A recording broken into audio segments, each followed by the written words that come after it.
Ang Miss Universe nga raw ang atake ni Kim Chu. Muling pinag-usapan at nagtrending sa social media nitong Sabado ng tanghali ang aktres at TV host dahil sa kanyang mapang-akit ngunit klase na look.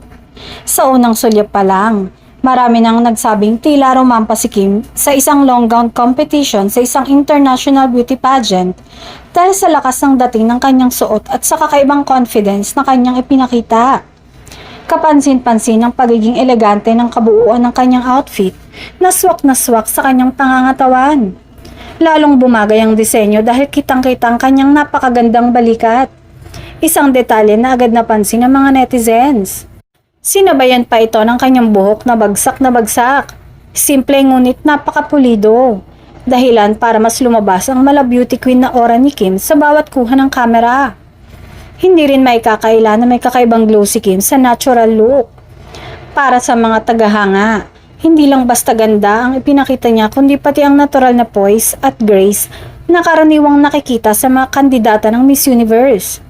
Marami ang nagsabing kahit wala sa pageant stage si Kim, kayang-kaya raw niyang makipagsabayan sa mga international beauty queens pagdating sa tindig at karisma.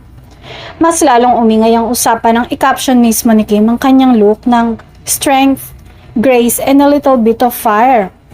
Ayon sa netizens, ramdam sa mensaheng ito ang kumpiyansa at maturity ni Kim bilang isang babae. Hindi raw pilit ang pagiging fierce niya. Kusang lumalabas ang lakas at lambing na pinagsama sa kanyang presensya. Umani naman ang kaliwat ka ng papuri mula sa mga fans ang naturang look. Pang miss you talaga ang ganda ni Kim, komento ng isa. May ilan pang nagsabing kahit simple o casual lang daw ang suot ni Kim sa ibang pagkakataon, palagi pa rin siyang trending at pinupuri dahil sa kanyang natural na ganda at pagiging classy. Hindi rin nawala ang mga pabinong hirit ng netizens na tila nakalimutan daw siyang isali at i-award ng Miss Universe crown.